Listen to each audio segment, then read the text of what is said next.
Welcome to Living the Smarter Science of Slim, where we provide a scientifically proven lifestyle for long-term health and fat loss by eating more and exercising less, but smarter.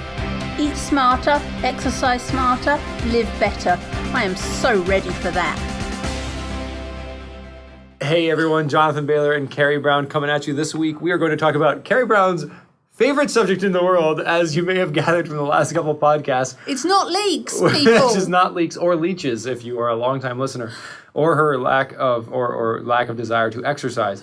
But nutrition labels.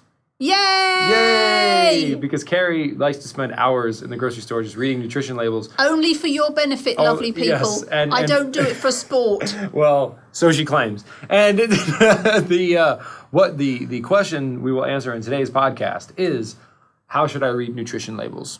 Because there's nutrition facts, all these numbers, math.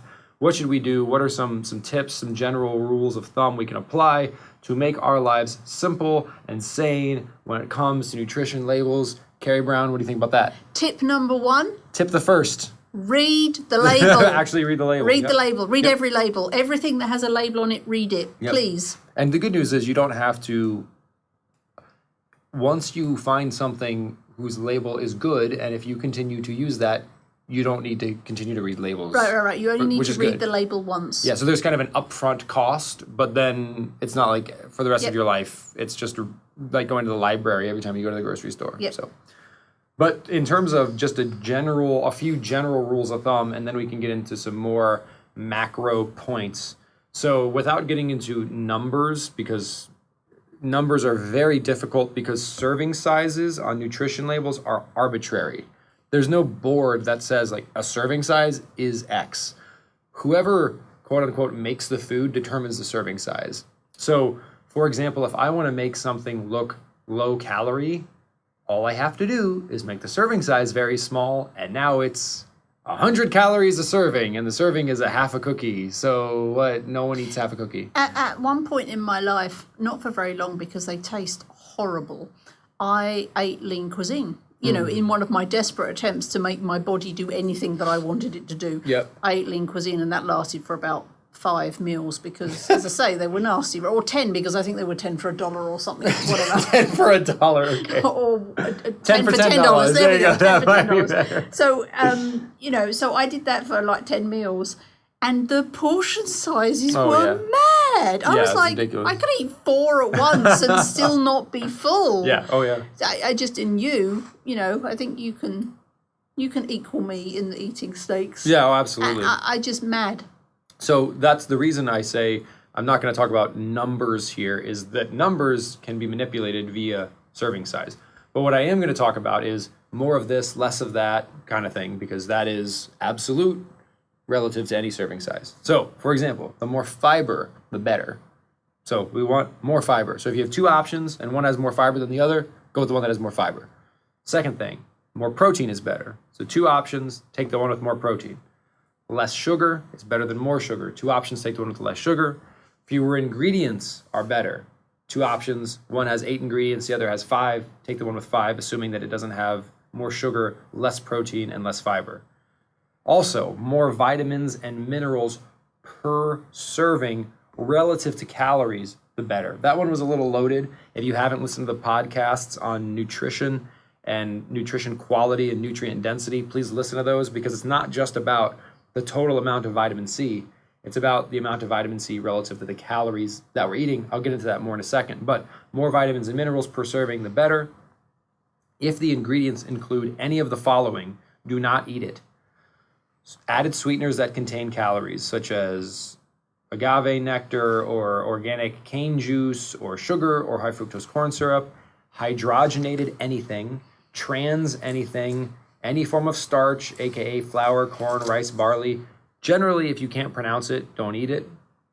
And those, I would say, are the 6 top level tips. There's some more macro points we can make, but look for more fiber, more protein, less sugar, less ingredients, more vitamins and minerals, and an ingredients list that is free from any caloric sweetener, anything hydrogenated, trans, anything, aka trans fat, or any kind of starch, flour, corn, rice, barley, etc.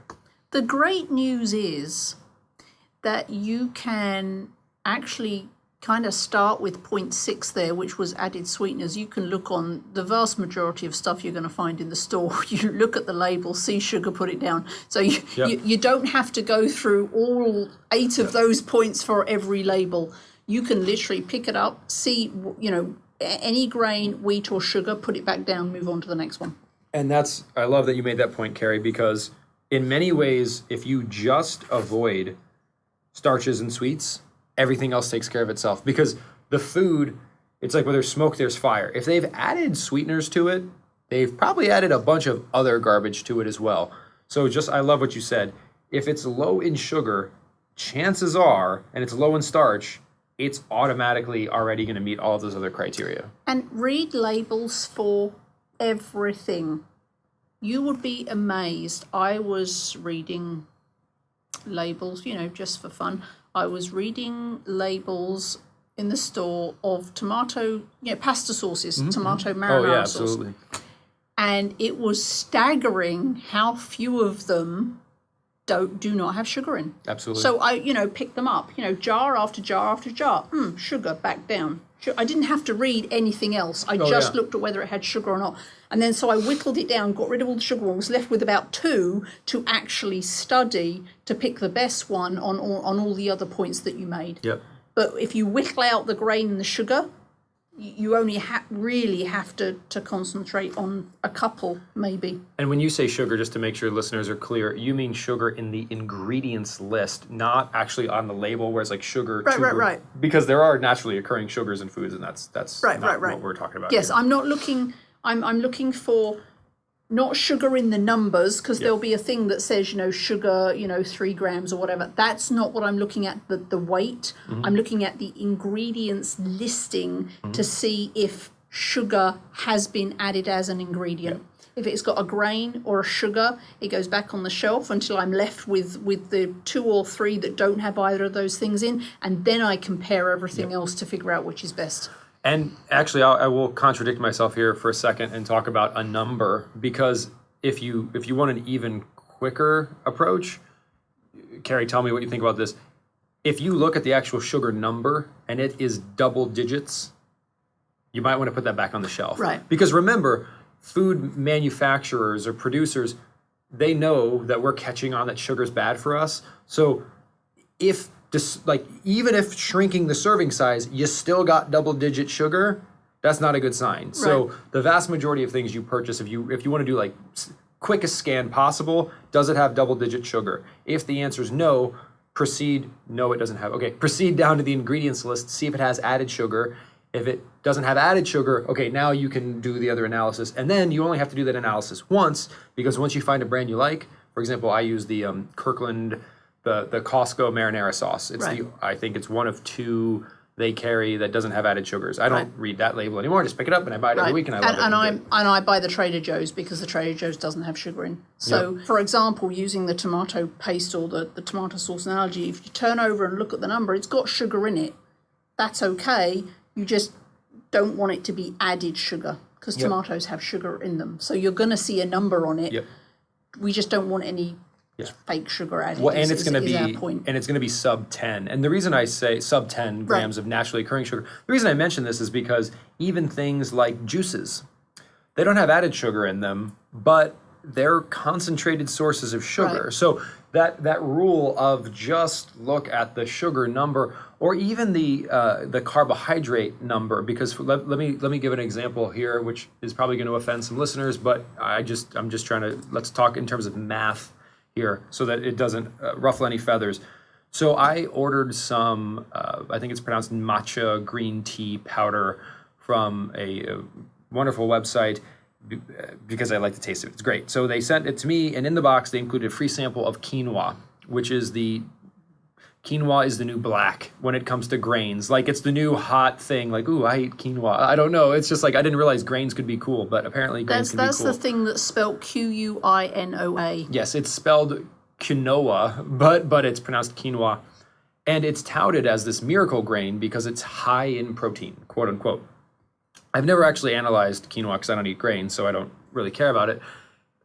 And I looked at the package they sent me. I flipped it over, And I looked at protein and I'd said 7 grams. And I said, okay, well, immediately this is not a good source of protein.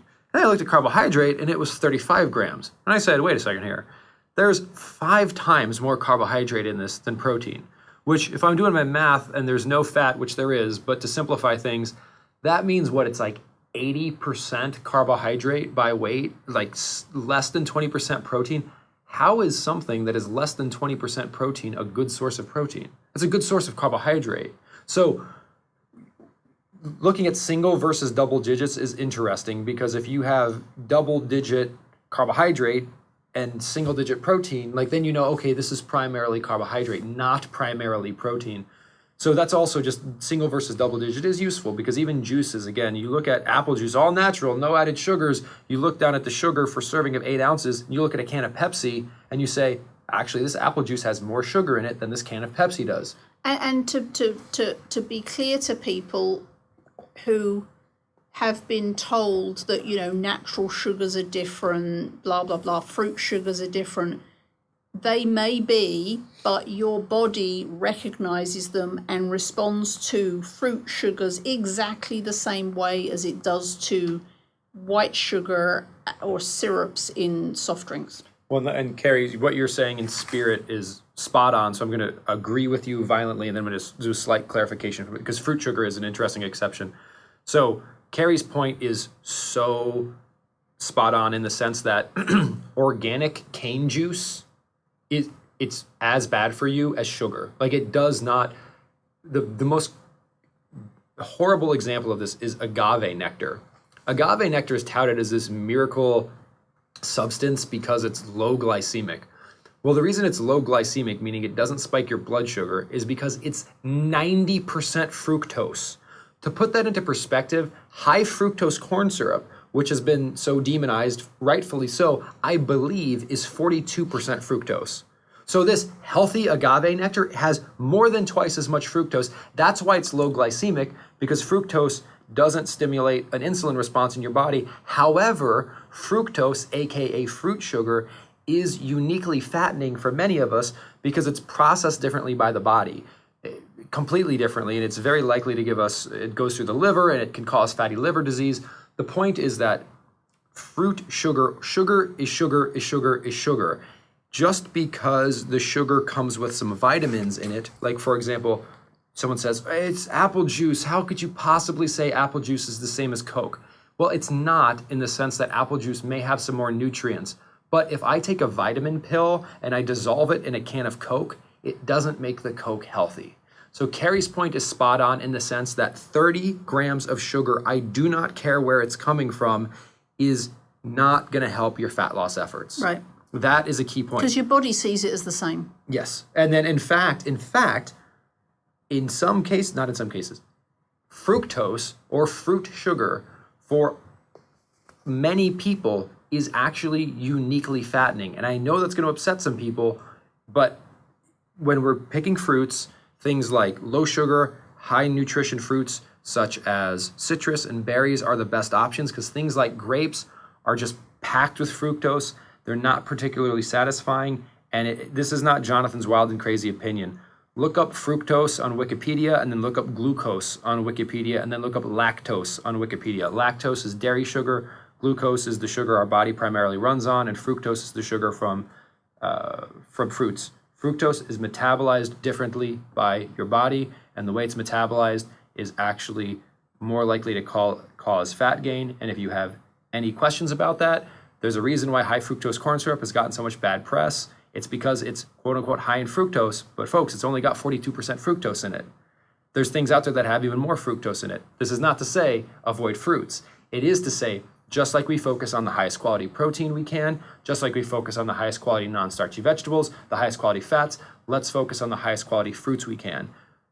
Processed juices, things like that, those are not high quality. They've got the fiber pulled out, they're not whole foods, and they're super high in sugar. So back to nutrition labels, when you look at juice, you're gonna see double-digit sugar, that means put it back on the shelf. Right. So all of that was to say that sugar's bad. So avoid sugars and you're pretty much good. And grains. And grains. So some more general things to think about when talking about nutrition labels. When we talk about numbers, so we just talked about grams of sugar. We also see things like percentages. You'll see 10% vitamin C, 15% iron, whatever.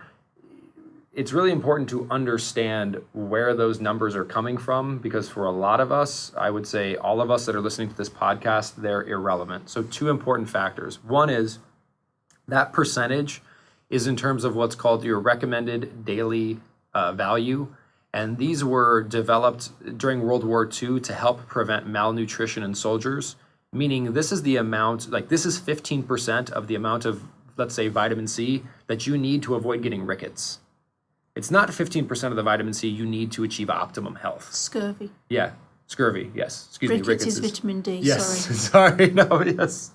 Look at Carrie correcting my science. Yay!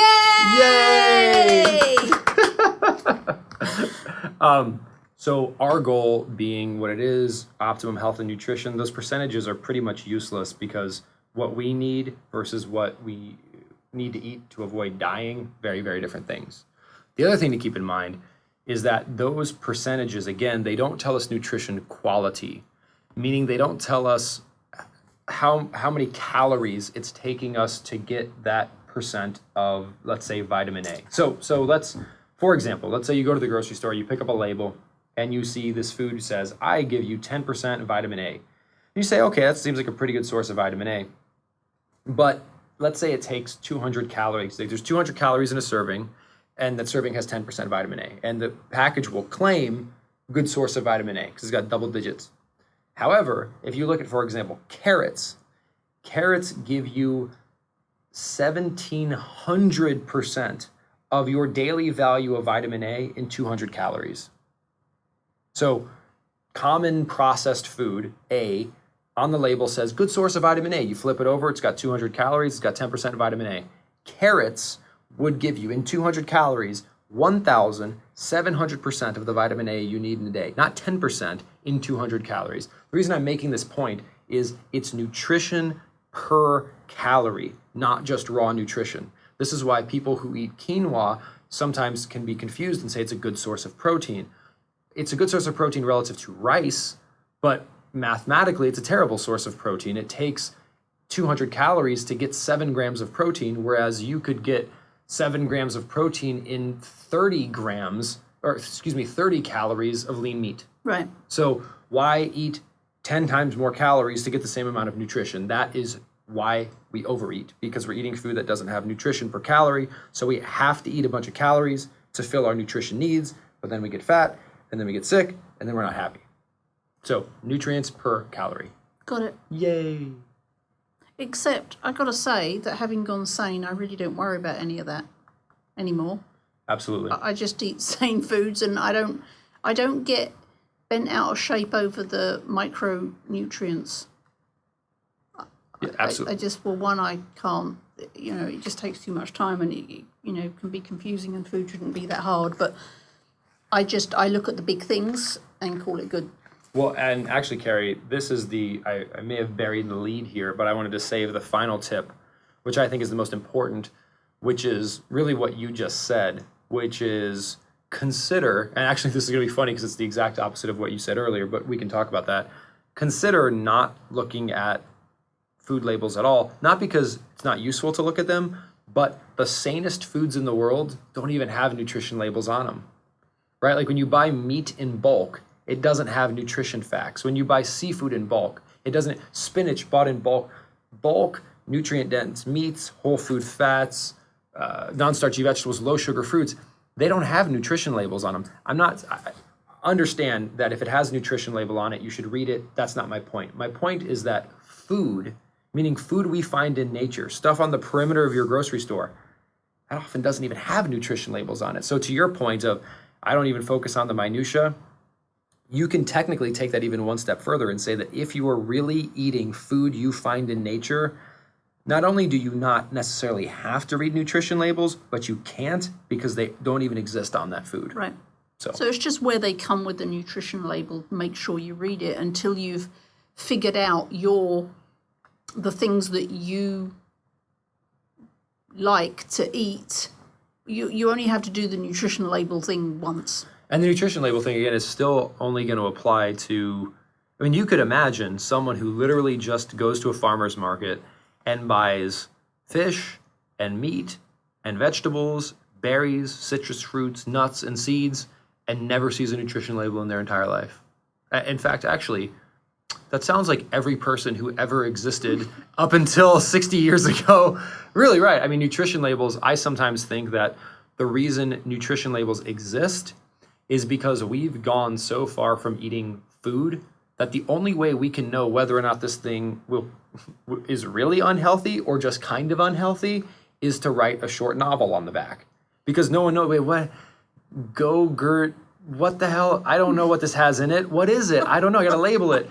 You don't know. Spinach. Hey, I don't need a label. Spinach is good for me. I understand. But things like seasonings, things that don't need to be refrigerated, they're going to have labels on it, and it's good to read it. But to your point of not getting bogged down in stuff, if you stick with non-starchy vegetables, seafood, meat, raw nuts and seeds, low-sugar fruits, there aren't even going to be any nutrition labels for you to read. So simplifies your life even more. Yay. Yay. We like simple.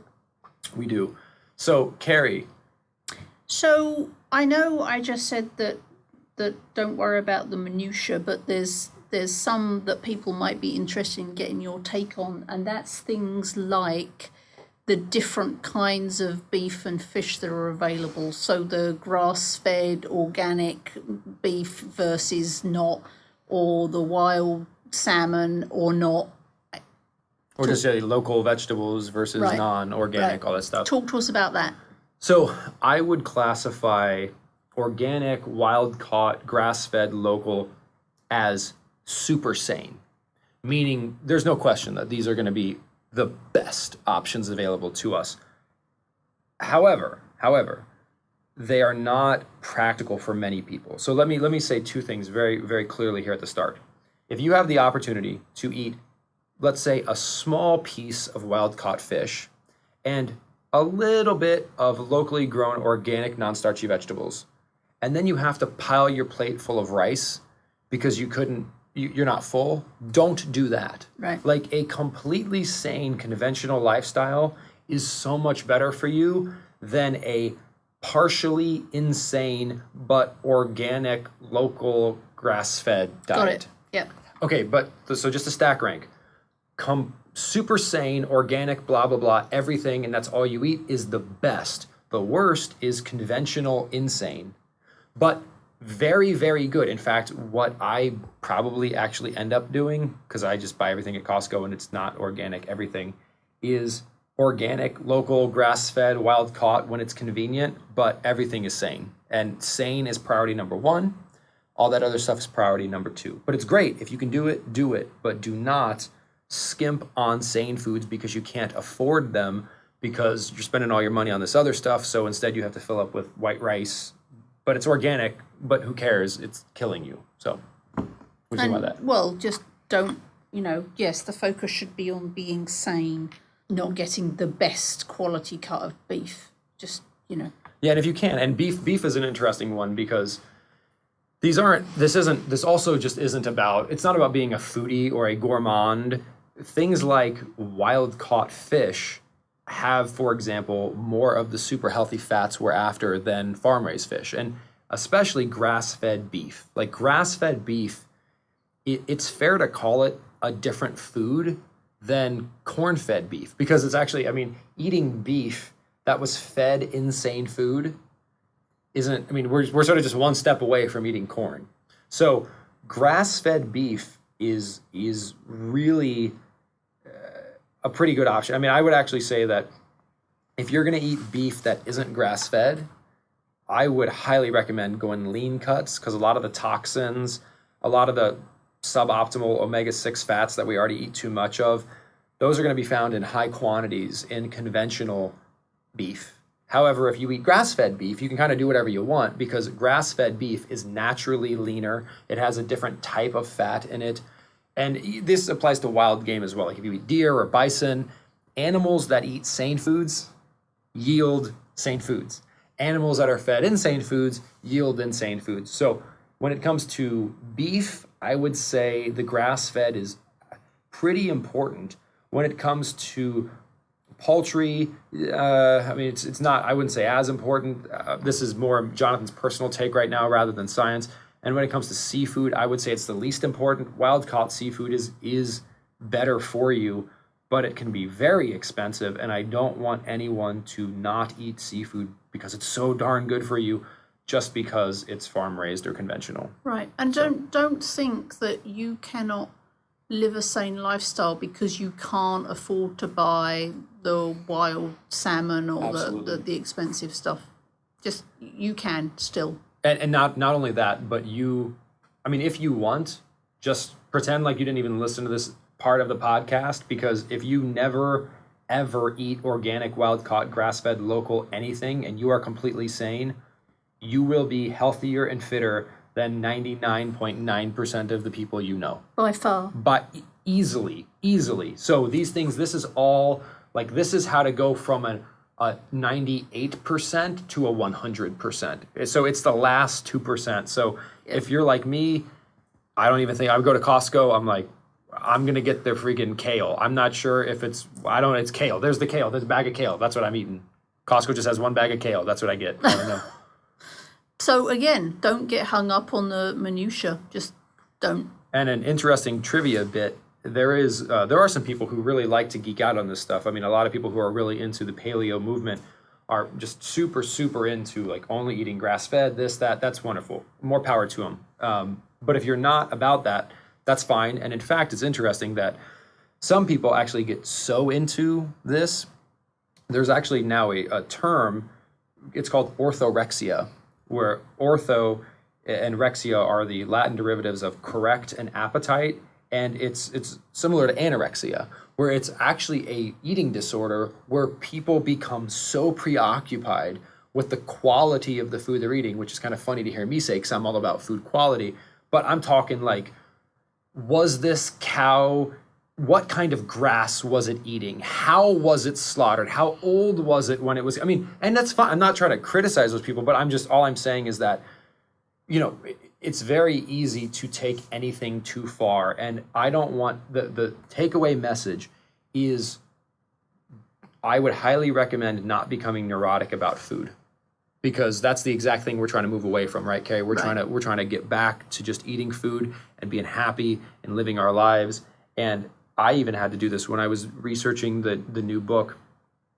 I was listening to all kinds of other nutrition related things out there, and I started to become orthorexic. And I just said, because they were like, watch out for this, and what about this? And I was just like, no mas. The internet no can mas. drive you crazy. It can. And I think one of the problems, I was thinking about this the other day, one of the problems with the internet is that you don't actually know what's true and what isn't. But I think we all go, well, I'll just look up in whatever on the internet, and we go, oh, well, that must be true. Yeah.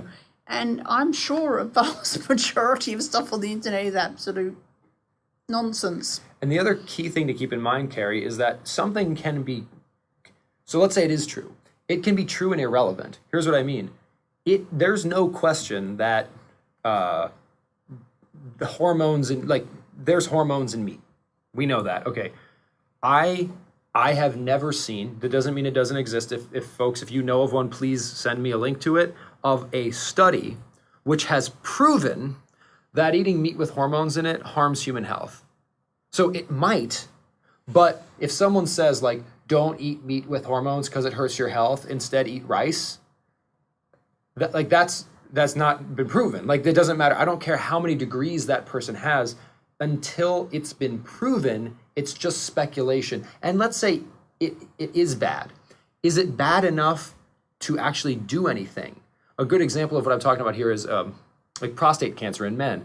Like, if a man is diagnosed with prostate cancer at 65, they don't do anything about it because prostate cancer is so slow to develop that the prostate cancer wouldn't kill the man until he was like 150 because it's so slow. So just like, for example, if you smoked a quarter of a cigarette every month of your life, you're not going to develop lung cancer just because you've never taken in enough to do anything. So even if these minutia things, oftentimes it's never been proven that they're harmful. It's suspected, but it's not proven. And then even if it was proven, you have to ask, are you consuming enough of it for it to matter? So there's two levels of defense there. You see what I'm saying? A lot of these top 10 lists, oh my God, worry about this, and you can't use water bottles now because of this, and you shouldn't eat fish because of this, and you shouldn't eat vegetables because of this, and you shouldn't eat meat because of this, and you can't eat grains because of GMOs. And pretty soon, all you can do is drink water, but you can't even drink water because it's coming out of your tap and it has fluoride in it, and that's going to kill you too. The internet can drive you completely crazy. So it's probably not been proven, and even if it has been proven, you've got to see if you're consuming it in sufficient quantities for it to actually do anything. So I'll tell you two things that have been proven. Starch and sweeteners break you down, and they break you down in quantities that most of us consume every day. So let's worry about eating so much SANE food that we're too full for those things, and then once we've mastered that, if we want to take it further, we can. Awesome. Keep it simple. Keep it simple. I love it. Jonathan Bailor, Carrie Brown, we're living the smarter science of slim. We'll see you next week. Have a good one. Wait, don't stop listening yet. If you like the podcast and if there's other ways we can help you, please join us in the Smarter Science of Slim support group, which is freely available at the Smarter Science of Slim website, smarterscienceofslim.com. There you'll find all kinds of free recipes and success stories and just all kinds of fun stuff, like how to help your kids go sane and just great community content. And just one last thing before you go, if you wouldn't mind heading over to iTunes and up onto Amazon.com and leaving us a review, and then going over to Facebook and liking us, we would hugely appreciate it.